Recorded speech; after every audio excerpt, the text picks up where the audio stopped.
The pristine white of the hospital room was a canvas for a masterpiece of horror. Isabella's world, once painted in the vibrant hues of love and luxury, had been violently slashed to ribbons of black and blue. The steady, rhythmic beep of the fetal heart monitor was a cruel metronome counting down the seconds of her nightmare. Her husband, Richard, the man who had promised to cherish her, stood over her, his handsome face contorted into a mask of rage. It wasn't the first time, but it was the worst. And as his hand rose again, she knew with a chilling certainty that this was not just about them anymore. This was about the life inside her. The penthouse was an aquarium, and Isabella Rossi Blackwood was its most prized exotic fish. Perched 50 stories above the sprawling, glittering expanse of the city, the floor-to-ceiling windows offered a view that could steal one's breath. But for Isabella, they were just glass walls. She had everything a woman could supposedly want. A wardrobe filled with clothes she rarely had occasion to wear, jewelry that lay cold and dormant in velvet boxes, and a husband whose name was synonymous with power and success. Richard Blackwood hadn't just climbed the corporate ladder, he had built the ladder, then sold it for a fortune. Their love story had started like a modern fairy tale. She was a promising art curator, passionate and full of life, with a modest gallery inheritance to her name. He was the charismatic tech mogul who had swept her off her feet with whirlwind dates in Paris and promises of a life less ordinary. He had loved her fire, he'd said, her independence. But over the 3 years of their marriage, he had methodically, lovingly extinguished it. It started subtly, a suggestion that her job was too stressful for her. "Let me take care of you, Bella," he'd murmured, his voice like warm honey. "You've worked so hard, it's my turn to pamper you." So she'd given up the gallery. Then it was her friends. They were too loud, too unsophisticated for the circles they now moved in. Her weekly painting class was a childish hobby that took up time she could be using to plan his charity galas. Each concession was a golden thread in the tapestry of her gilded cage, woven with such care that she hadn't realized she was trapped until the door was already locked. Now 7 months pregnant, the cage felt smaller than ever. The baby, a little girl she had already named Sophia in her heart, was both her greatest joy and her deepest fear. Sophia was a reason to fight, but she was also a new vulnerability, another person for Richard to control. The evening air was thick with the scent of an impending storm, mirroring the tempest brewing within the silent, cavernous apartment. Richard was late. He was always late now. Isabella stood before a large abstract canvas in what was once her studio and was now designated the sitting room. Her hand rested protectively on the swell of her belly, a gesture that had become second nature. The painting was a chaotic swirl of deep blues and violent reds, a stark contrast to the serene landscapes she used to create. It was a portrait of her marriage, a silent scream she couldn't voice. The click of the key in the front door sent a jolt through her. She quickly smoothed down her silk maternity dress and forced a smile onto her face. It was a familiar, well-practiced performance. Richard strode in, shedding his tailored Italian coat and tossing it onto a minimalist chair. He didn't look at her, his jaw tight, his eyes fixed on his phone. "Dinner?" he asked, his voice clipped. "It's ready, darling. I kept it warm," she said, her voice soft, careful. "I made your favorite, ossobuco." He finally looked up, and his gaze was like ice. "I ate at the club. Closed the Henderson deal." "Oh, that's wonderful, Richard." Disappointment, sharp and familiar, pricked at her. She had spent hours preparing the meal, her swollen ankles aching as she'd stood in the state-of-the-art kitchen. "It would have been closed 3 hours ago if my team wasn't composed of incompetent children," he snapped, loosening his tie. He walked to the wet bar and poured himself a generous measure of scotch. "And my wife, who was supposed to confirm my dinner reservation with Henderson for tomorrow, apparently forgot." Isabella's blood ran cold. The reservation. With the doctor's appointment this morning and her exhaustion, it had completely slipped her mind. "Richard, I am so sorry. The baby was kicking so much and I got distracted. I'll call them right now." He took a long swallow of his drink before turning to face her fully. The faint scent of expensive alcohol and a cloying, unfamiliar perfume reached her. "You have one job, Isabella. One. To manage this house. To manage my schedule. And you can't even do that." He took a step closer, his 6'3" frame towering over her. "What exactly do you do all day? Stare out the window? Splash paint around? He gestured dismissively at her canvas. What is that garbage anyway? Tears welled in her eyes, hot and shameful. Don't call it garbage. I'll call it what it is. It's ugly. It's a mess. Just like you're becoming. The words were deliberate, each one a perfectly aimed dart. He was a master of psychological warfare. He knew her insecurities, her deepest fears, and he wielded them like weapons. I'm sorry, she whispered, her gaze falling to the floor. It was always easier to apologize. Sorry doesn't fix it. Sorry doesn't make me look competent in front of my clients. He finished his scotch and slammed the glass down on the marble countertop. The sound echoed in the silent room. I need you to be perfect, Bella. Is that too much to ask? I give you this life, this palace. All I ask for is perfection. He moved toward the bedroom, his anger seeming to dissipate as quickly as it had arrived, leaving a chilling vacuum in its wake. This was his pattern. The storm, then the unnerving calm. She was left to pick up the pieces of her own shattered nerves. She stood frozen for a long moment, her hand pressed against her stomach, as Sophia gave a small, fluttering kick, as if in response to her mother's distress. A wave of dizziness washed over her. She gripped the back of the sofa to steady herself, a sharp, sudden pain radiating from her lower back. She gasped, her knuckles turning white. It was probably just a Braxton Hicks contraction, the doctor had said to expect them. But this felt different. It was sharp, insistent. Another followed, stronger this time, stealing her breath. A dark premonition crept into her heart. Something was wrong. Richard, she called out, her voice trembling. Richard, I think you need to take me to the hospital. The drive to the hospital was a blur of city lights smeared by the rain that had finally broken. Richard drove with a terrifying, controlled speed, his silence more menacing than any tirade. Isabella sat huddled in the passenger seat of the Bentley, one hand clutching the door handle, the other protectively cradling her belly. The pains were coming faster now, sharp and rhythmic, a cruel drumbeat of fear against her ribs. She tried to focus on her breathing, on the calming techniques from her prenatal yoga class. But the air in the car was thick with Richard's barely contained fury. He wasn't worried. He was inconvenienced. When they arrived at the private maternity wing of St. Jude's, a place he had chosen, of course, for its exclusivity and reputation, the sterile, quiet opulence did nothing to soothe her. It felt cold, impersonal. A nurse with a practiced, gentle smile settled her into a private suite that looked more like a luxury hotel room than a hospital room, with its muted gray walls, abstract art, and a stunning view of the rain-lashed city. A young, kind-faced doctor named Sarah Jenkins examined her.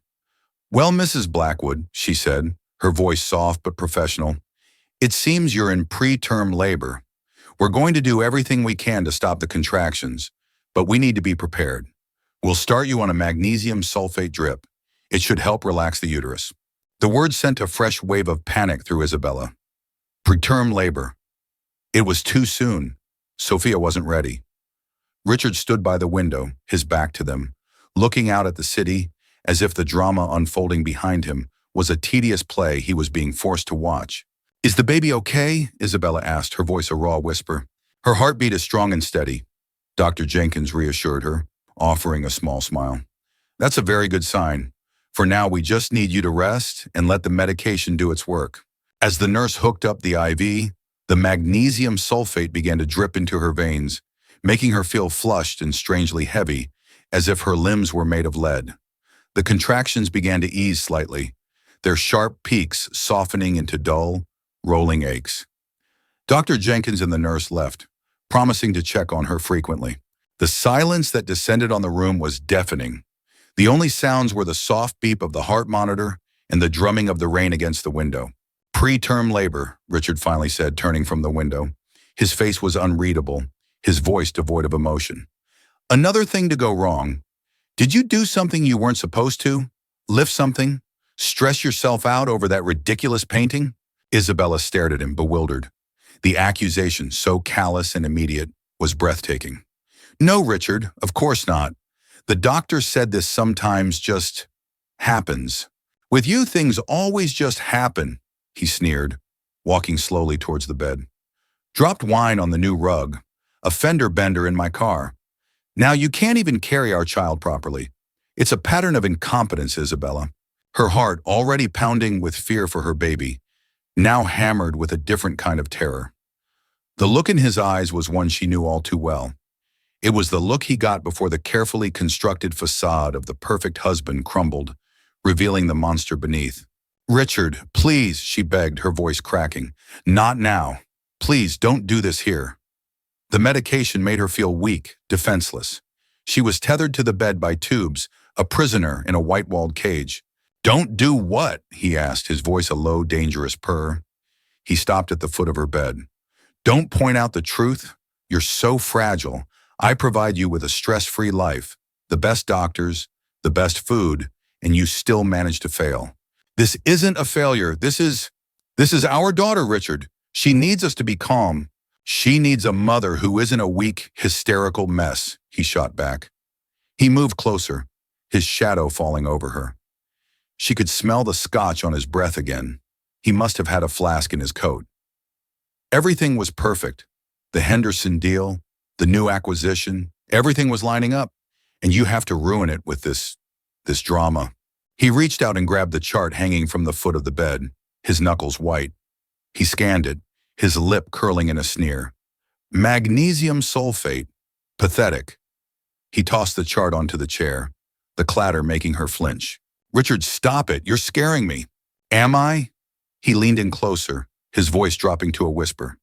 "You know what's scary, Bella? The thought of my child being raised by someone as incompetent as you. The thought of my name, my legacy, being tied to your constant failures." Tears streamed down her face, silent and hot. She turned her head away, looking towards the door, praying for a nurse to walk in. But the hallway was silent. Her movement, her silent rejection of him, seemed to flick a switch. The last vestige of his control snapped. His hand shot out and grabbed her chin, forcing her to look at him. His grip was like steel. "Don't you dare turn away from me," he hissed, his face inches from hers. "When I am talking to you, you look at me." A sharp pain shot through her jaw. "You're hurting me," she whimpered. The beep of the fetal monitor suddenly sped up, a frantic, high-pitched rhythm that echoed her own terror. Richard's eyes darted to the machine, and a flicker of something, annoyance, not concern, crossed his face. "Look what you're doing," he snarled, as if the baby's distress was her fault. "You're upsetting her." He let go of her chin, and for a terrifying second she thought he was done. But then his hand drew back. She saw it as if in slow motion, the expensive watch on his wrist, the cufflinks glinting in the dim light. She tried to raise her arms to protect her face, but the IV line pulled taut, and her limbs felt sluggish, uncooperative. The slap was deafening in the quiet room. Her head snapped to the side, and a blinding, white-hot pain exploded across her cheek. The metallic taste of blood filled her mouth. The shock was so profound, so absolute, that for a moment she couldn't even breathe. He had been cruel before. He had pushed her, grabbed her too hard, but he had never, ever hit her in the face. She lay there stunned and trembling, her cheek throbbing in time with the frantic beeping of the monitor. A low, guttural sob escaped her lips.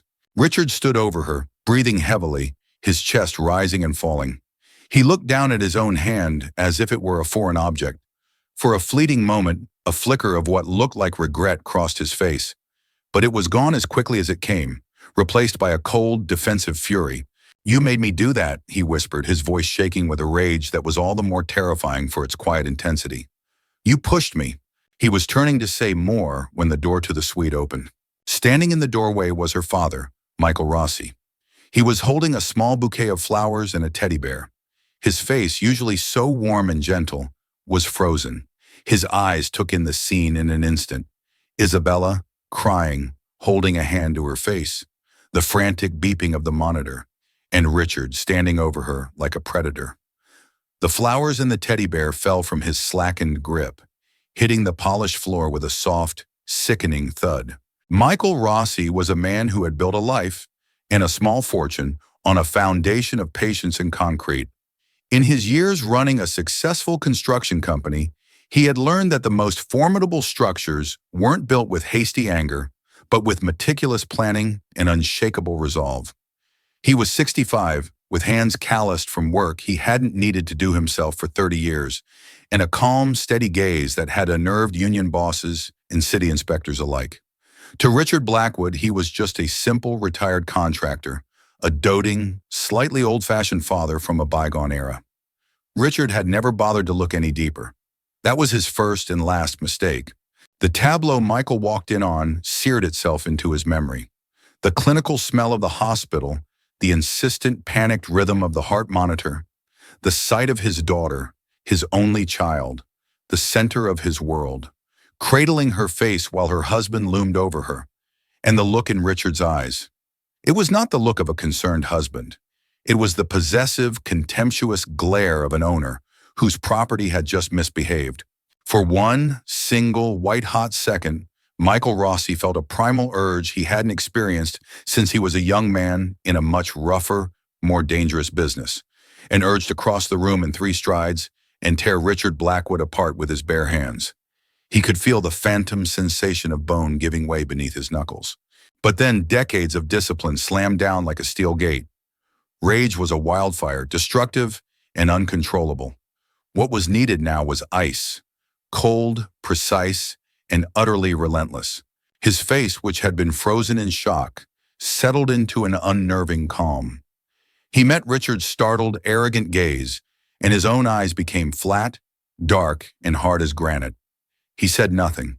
He simply held Richard's stare, letting the silence stretch until it was a tangible, suffocating thing. Richard, recovering his composure, was the first to break. He straightened his suit jacket, the picture of aggrieved authority. "Michael, I wasn't expecting you. Isabella and I were just having a private moment. She's overly emotional." Michael's gaze didn't waver. He took one slow, deliberate step into the room, his eyes still locked on Richard. He didn't even glance at Isabella, though every fiber of his being screamed to rush to her side. He knew the first step was to remove the threat. "Get out," Michael said. His voice was not loud. It was a low, gravelly rumble, a sound that seemed to come from the very foundation of the earth. It was not a request. It was a statement of fact. Richard scoffed, a flicker of disbelief crossing his face. "Excuse me? This is my wife's room. I'm not going anywhere." Michael took another step. "You're going to turn around, walk out that door, and you are not going to see or speak to my daughter again. Not without my permission, which you will never have." A surge of anger and arrogance flooded Richard's features. Who was this old man to command him? "You have no idea who you're talking to," Richard snarled, puffing out his chest in a pathetic display of dominance. "I'll have security escort you out." Michael allowed a small, cold smile to touch his lips. It didn't reach his eyes. "Try it." He took his phone from his pocket, his movements unhurried. He dialed a single number. He didn't take his eyes off Richard. "Tony," he said into the phone, his voice calm. "I'm at St. Jude's maternity wing, suite 412. Yes, there's a man here who is about to be asked to leave. His name is Richard Blackwood. I need you to make sure he understands that he is no longer welcome in this building. And I'd like you to arrange for his visiting privileges to be permanently revoked." He paused, listening. Richard watched, a smirk playing on his lips, assuming this was some pathetic bluff. "No, I don't think he'll be violent," Michael continued into the phone. "He's a coward. But have a couple of your boys meet him at the elevator, just in case. And Tony, call Arthur down at the 19th precinct. Let him know I might need a restraining order expedited in the morning. Tell him it's for Bella. He'll understand." He hung up without saying goodbye. The color drained from Richard's face. He didn't know who Tony was, but he knew who Arthur was. Captain Arthur Finnegan was a man Richard had been trying to get a meeting with for months, a man whose charity board he had desperately wanted to join, a man who apparently took calls from his folksy father-in-law. The quiet, unshakable confidence with which Michael had made the call sent a sliver of ice into Richard's gut. The old man wasn't bluffing. This was not the simple contractor he had patronized at family dinners. "Now," Michael said, pocketing his phone, "I'm going to count to 3. Suddenly, the door opened again, and Dr. Jenkins rushed in, followed by a nurse. Their eyes were on the monitor, which was still beeping frantically. "What's going on in here? Her blood pressure is spiking." Michael finally broke eye contact with Richard and turned to his daughter. The cold mask fell away. replaced by an expression of infinite love and pain. He walked to her bedside, gently taking her hand. It was ice cold. He brushed the hair from her bruised face, his touch feather light. "Daddy," she sobbed, the single word conveying a lifetime of fear and relief. "I'm here, sweet girl. I'm here now," he murmured, his voice thick with emotion. He looked at Dr. Jenkins. "This man," he said, nodding towards Richard, his voice hardening again, "was upsetting my daughter. He needs to leave. Now."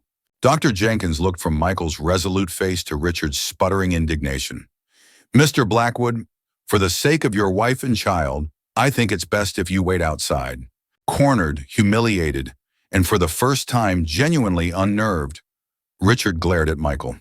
It was a look of pure, undiluted hatred. He opened his mouth to protest, but then he saw them. Two large, broad-shouldered men in dark suits, standing silently in the hallway just outside the door. They weren't hospital security. They were perfectly still, their eyes fixed on him.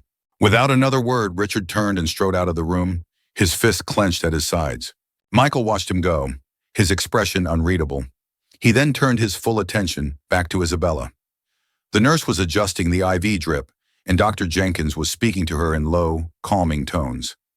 As Isabella's sobs subsided, the frantic beeping of the heart monitor began to slow, returning to a steady, reassuring rhythm. Michael Rossi sat in the chair by his daughter's bed, holding her hand, and began to plan. Richard Blackwood thought this was over. He thought he had lost a brief, humiliating battle of wills. He had no idea that Michael was not interested in winning a battle. Michael Rossi was preparing for a war. He would not rest until he had systematically dismantled Richard Blackwood's life, piece by piece, until nothing was left but dust and regret. He would tear down the gilded cage, and then he would tear down the man who built it. For Richard Blackwood, the world was a chessboard, and he was its grandmaster. People were pawns, assets, or opponents, to be manipulated, acquired, or crushed. His father-in-law, he'd assessed early on, was a harmless piece, a retired bishop confined to a single, unimportant square on the board. He had never imagined the old man was playing an entirely different game, a long, patient game of Go, where a few strategically placed stones could quietly surround and capture the entire board. The unraveling began not with a bang, but with a series of quiet, inexplicable tremors that shook the foundations of Richard's empire. The first sign came 2 days after his ejection from the hospital. He was in his office, a monument of glass and steel overlooking the financial district, attempting to salvage the Henderson deal. His apology calls to Henderson had gone unreturned. He was in the middle of dictating a blistering email to his legal team when his CFO, a perpetually nervous man named Greg, appeared at his door, his face the color of ash. "The SEC is here," Greg stammered. "They have a warrant. They're seizing trading records related to the Aerodyne acquisition." Richard went cold. The Aerodyne acquisition, finalized 6 months ago, had been his masterpiece, a hostile takeover that had doubled the value of Blackwood Industries. It had also been fueled by a series of aggressive, borderline legal stock purchases, informed by a very specific, very confidential tip. It was a sealed play, known only to him and his two most trusted brokers. An anonymous tip, the SEC agent said, a highly detailed one.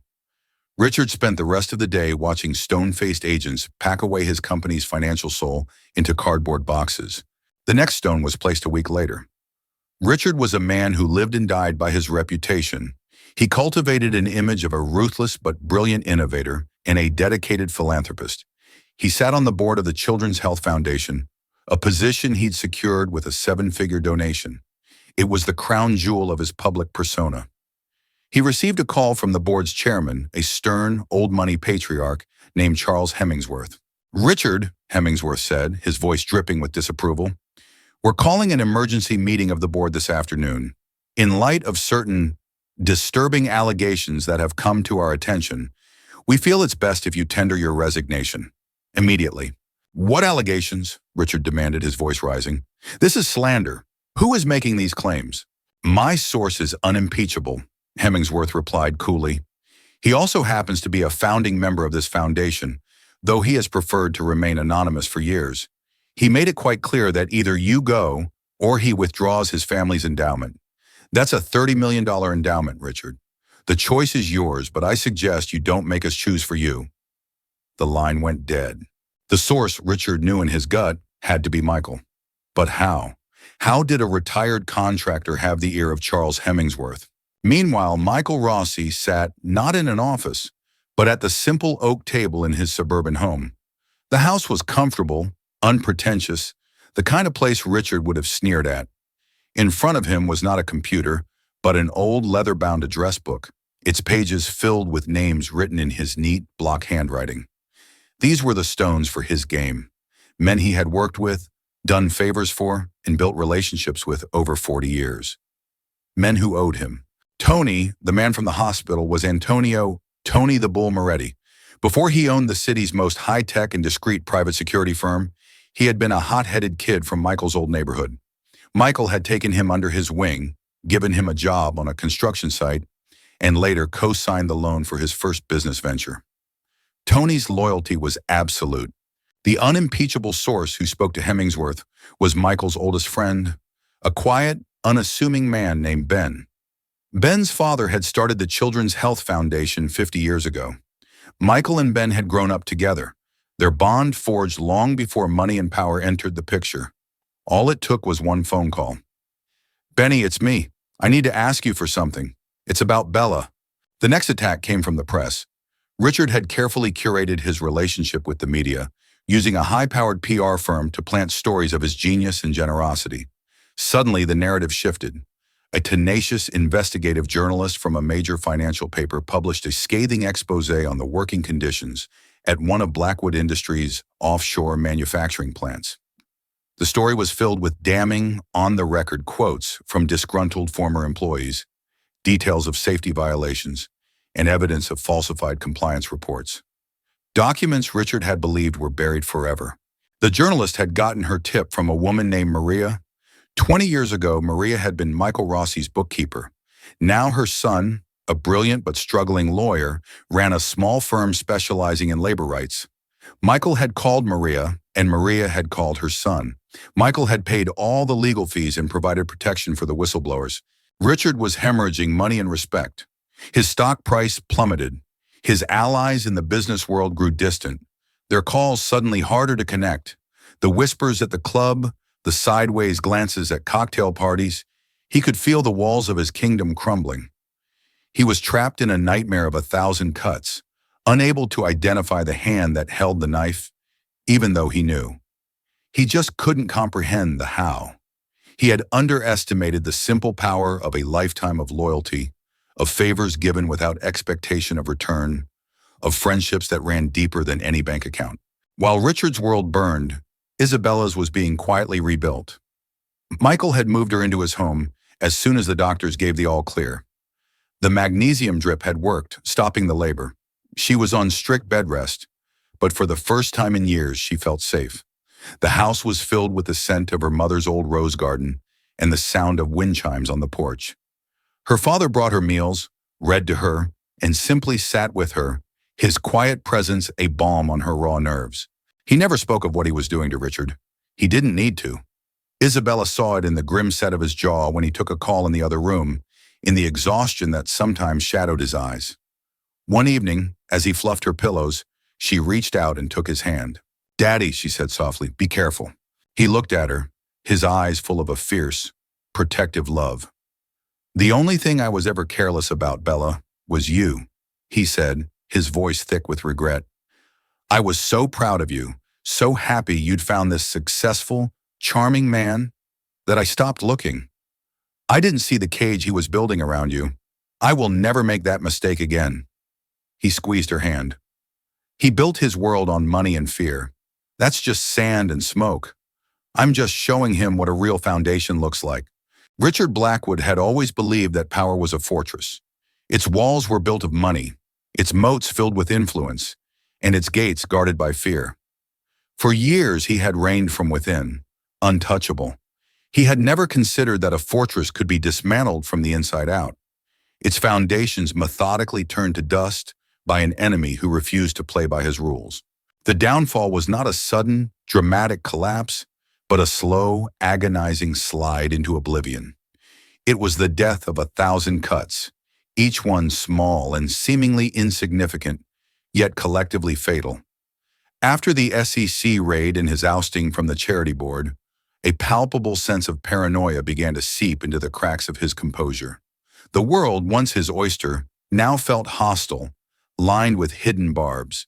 He sat in his penthouse, the scene of his last assault on Isabella, but the space no longer felt like a symbol of his power. It felt like a tomb. The silence was absolute, broken only by the hum of the climate control system. He hadn't seen Isabella since that day at the hospital. His calls went to a disconnected number. His texts were unanswered. His lawyers had been met with a wall of steel in the form of a top-tier divorce attorney, a man far too expensive for a simple contractor to afford, who served him with a restraining order and divorce papers that cited, in excruciating detail, his history of abuse. He drank. The expensive scotch that had once been a symbol of celebration now tasted like ash. He'd paced the vast empty rooms, his mind racing, trying to strategize his way out of a war he didn't understand. He threw money at the problem, hiring private investigators to dig up dirt on Michael Rossi. They came back with nothing. The man's record was clean, his business dealings legitimate, his taxes paid. He was a ghost, a phantom, orchestrating Richard's ruin from the shadows. His business, his pride and joy, was bleeding. The exposé had triggered not only a stock collapse but a series of boycotts and canceled contracts. Key employees, smelling blood in the water, began to jump ship, taking valuable trade secrets with them. His CFO, Greg, resigned via a two-line email, citing ethical concerns. The Henderson deal, once a sure thing, was now a distant memory. Henderson had signed with a competitor. The psychological toll was immense. Richard, a man who thrived on control, was experiencing the terrifying freefall of losing it completely. He started seeing conspiracies everywhere. The barista who spelled his name wrong on his coffee cup was mocking him. The doorman's polite greeting felt laced with pity. He became a prisoner in his own home, the floor-to-ceiling windows now showcasing a city that had turned its back on him. The final crushing blow came from the one place he thought was secure, his bank. He had built his empire on leverage, on a complex web of loans and lines of credit from a bank where he had a personal, long-standing relationship with the CEO, a man named Marcus Thorne. They played golf together, their wives shopped together. He received a call from Marcus's assistant summoning him to a meeting. Richard put on his best suit, a hollow armor of defiance, and walked into the bank's headquarters expecting to smooth things over, to leverage his personal connection. Marcus Thorne was not in the mood for golf talk. He sat behind a vast mahogany desk, his face grim. Two other stern-faced board members were with him. "Richard," Marcus began, dispensing with any pleasantries, "the board has reviewed your portfolio. In light of the ongoing SEC investigation, the negative press, and the instability of your company's stock, we're calling in your loans. All of them." Richard felt the floor drop out from under him. "What? You can't be serious, Marcus. We have an understanding. I'm your biggest client." Marcus slid a folder across the desk. "Our understanding was predicated on your company's continued stability. That is no longer the case. You have 30 days to remit payment in full, $180 million. 30 days? That's impossible," Richard choked out. "You'll ruin me." "You did this to yourself," Marcus said, his voice cold. He leaned forward slightly. "And frankly, Richard, we're not the only ones concerned. I had a visitor this morning, an old friend of my father's, a man my father owed a great deal to. He told me a story about his daughter, about his grandchild. He told me what you did to her in the hospital." Richard stared at him, his mouth agape. "Michael Rossi, of course." Marcus's eyes hardened. "My father came to this country with nothing, Richard. The man who visited me gave him his first job, vouched for him when no one else would. That man was Michael Rossi. He never asked for anything in return, until today. Today he asked me to take a long, hard look at the kind of man I was doing business with." Marcus stood up, a clear dismissal. "The bank's decision is final. I believe we have nothing more to discuss." Richard stumbled out of the bank and onto the bustling street, a ghost in a $1,000 suit. The city noise was a deafening roar. He had lost, completely and utterly. He had been so obsessed with the grand architecture of power that he'd never paid attention to the quiet, unseen network of human connection that truly held the world together. Michael Rossi hadn't beaten him with money or force. He had beaten him with loyalty, with decency, with love. Concepts Richard had long ago dismissed as weaknesses. He looked up at the glittering skyscrapers, the monuments to men like him. They no longer looked like symbols of triumph. They looked like headstones. He was a broken man, stripped not just of his wealth, but of the very identity he had so carefully constructed. He was nothing. And the worst part?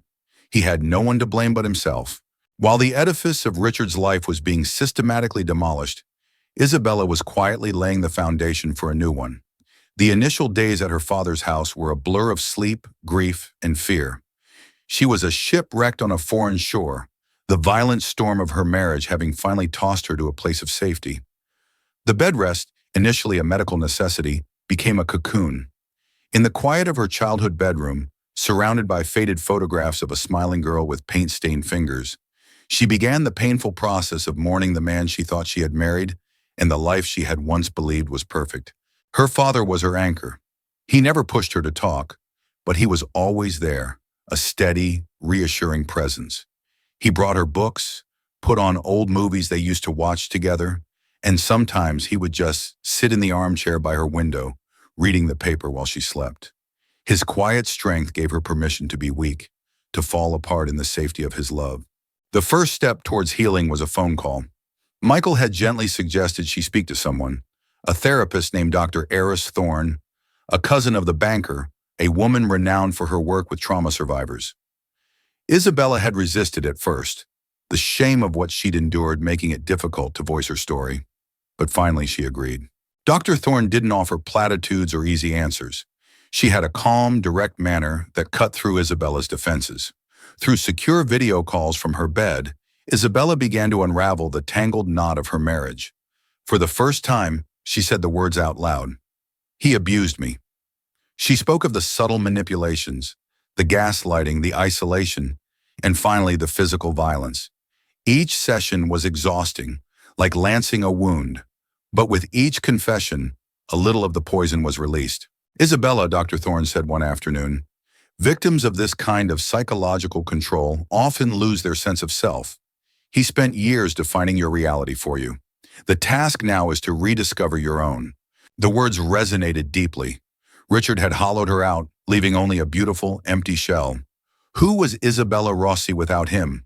The question was terrifying, but also for the first time, exhilarating. As her pregnancy progressed and her body healed, a new fierce resolve began to take root.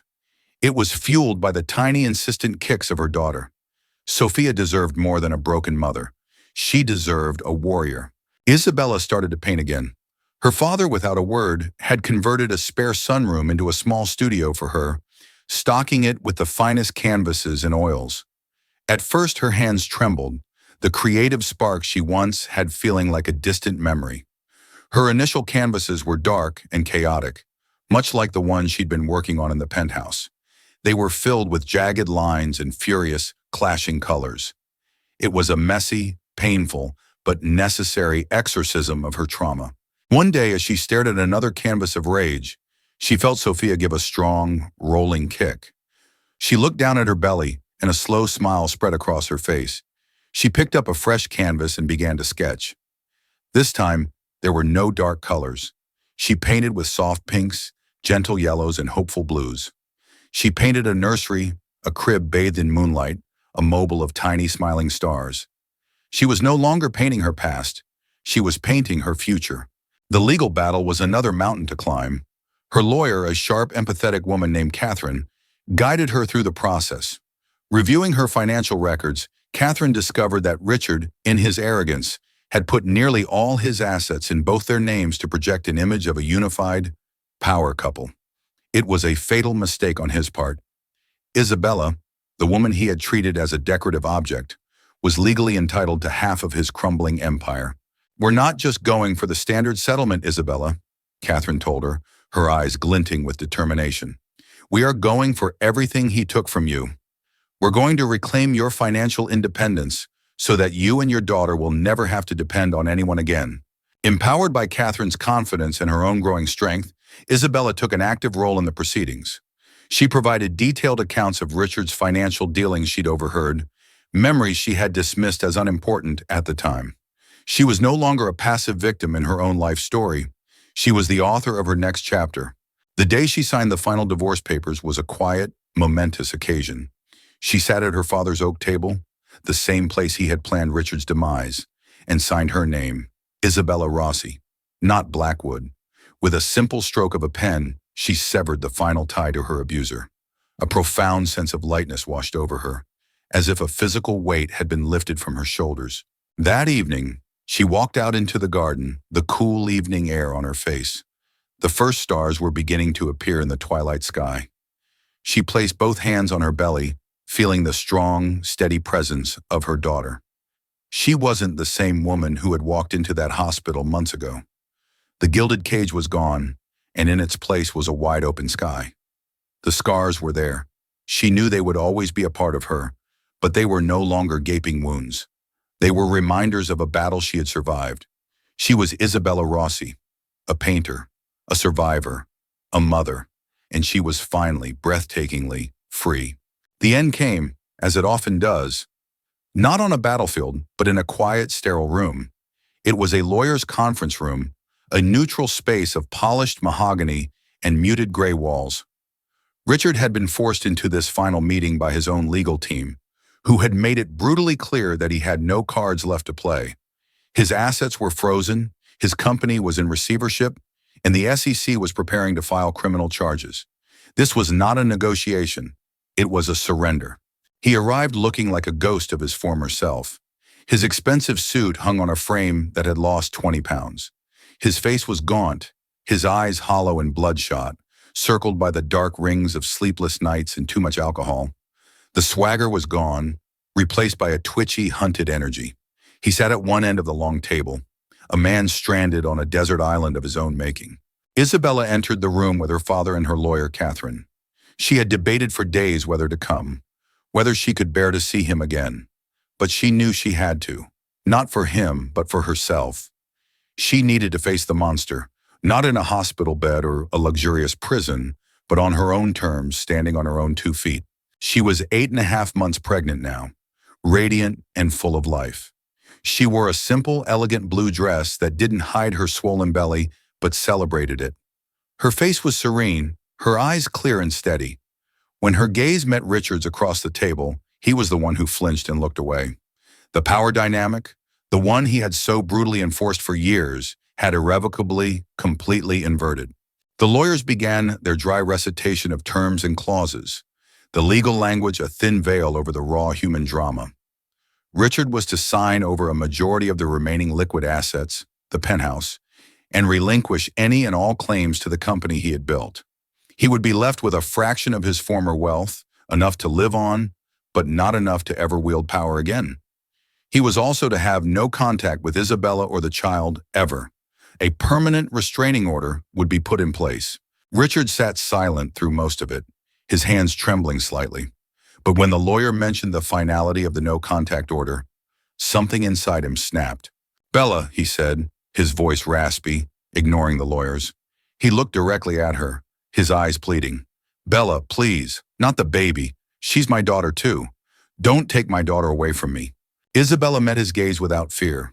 Her voice when she spoke was calm and clear, without a trace of the tremor he had so often inspired.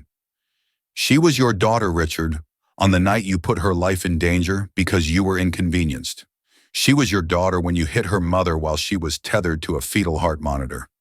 You didn't want a daughter. You wanted another possession, another perfect object to reflect your own glory. But she is not an object. She is a person, and I will spend the rest of my life making sure she is never, ever in the possession of a man like you." The words struck him with the force of a physical blow. He slumped back in his chair, defeated.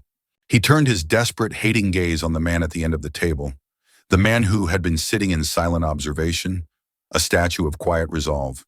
Michael Rossi. "You," Richard spat, his voice dripping with venom. "You did this. The old man with his dirty backroom deals. You think you're better than me? You ruined me." Michael had not said a word since entering the room. He now leaned forward slightly, placing his strong, calloused hands on the table. He looked at the broken man across from him, and for the first time he spoke, his voice low and even, but carrying the weight of absolute conviction. I didn't ruin you, Richard. I just held up a mirror. You did the rest yourself. You built a house of cards on a foundation of greed and cruelty, and you were arrogant enough to think a breeze couldn't knock it down. Michael's eyes were like chips of ice. You talk about my backroom deals. Let me tell you about my deals. The man who froze your accounts? I paid for his father's heart surgery 30 years ago. The journalist who exposed your labor practices? I put her through night school so she could get her degree. The security guards who threw you out of the hospital? I gave them jobs when they were teenagers with nowhere else to go. These aren't deals, Richard. This is a life. It's a network of respect. Something you can't buy and something you will never understand. He stood up, his presence filling the room. You saw me as a simple old man. You looked at my daughter and saw a pretty accessory. You looked at the world and saw things to be bought and sold.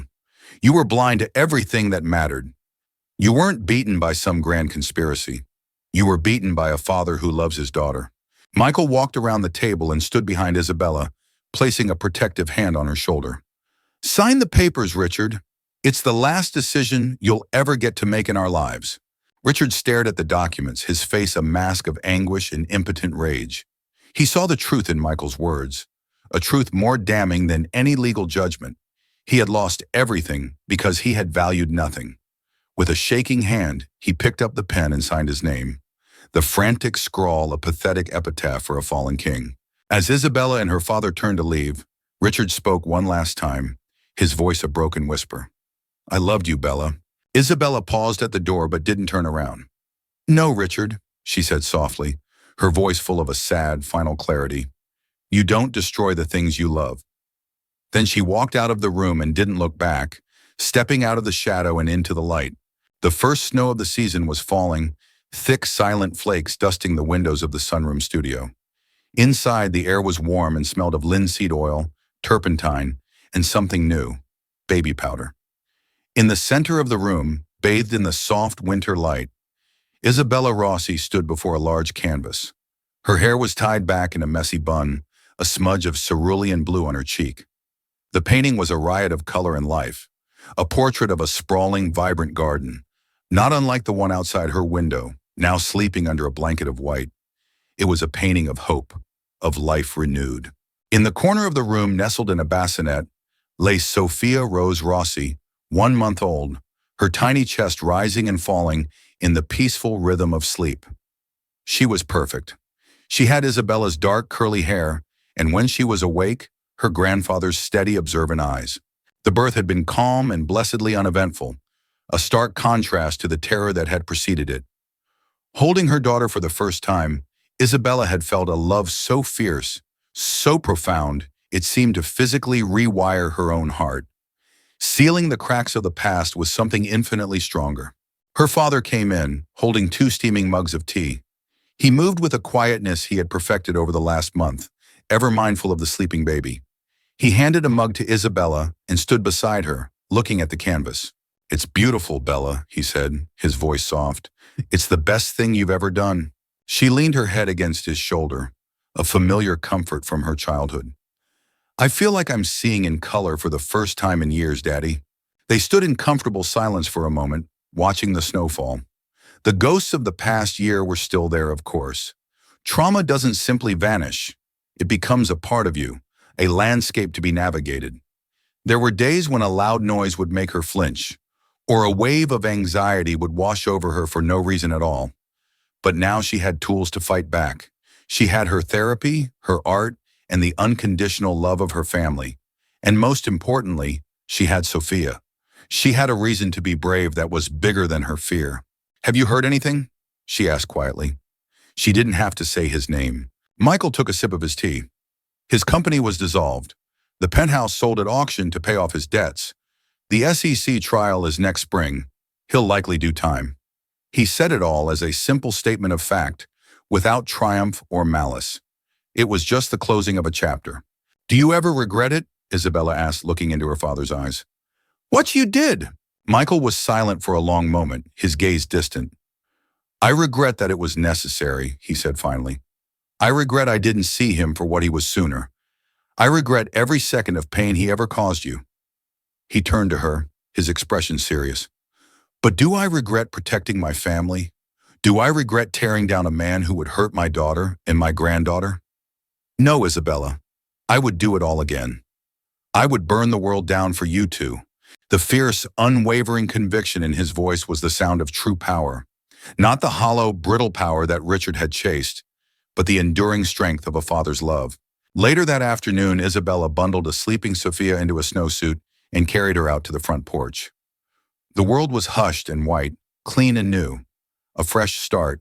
She looked at her daughter's face, so peaceful and innocent, and made a silent promise. She would raise her to be strong, to know her own worth, to recognize the difference between a gilded cage and a true home. She would teach her that love is not about control, but about freedom. And she would show her, through her art and her life, that even after the most brutal of storms, the sun can rise again, and a garden can regrow, more beautiful and vibrant than ever before. The front door opened and her father joined her, wrapping a protective arm around her and the precious bundle she held. Together, the three of them stood on the porch of the house, built on a foundation of love and loyalty, and watched the snow fall, each flake a tiny promise of a new dawn. The journey of Isabella and her father is a powerful testament to the strength of the human spirit and the unbreakable bond of family. It's a story of rising from the ashes of betrayal, not with vengeance, but with calculated justice and unwavering love. They tore down a false king and in his place built a kingdom of their own, founded on courage and hope.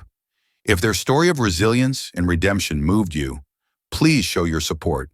Your likes help these stories reach others who may need to hear them. Share this video with someone you think would be inspired, and don't forget to subscribe and hit the notification bell. By doing so, you become part of our community, ensuring you won't miss another story of survival, strength, and the incredible power of fighting back. Thank you for watching.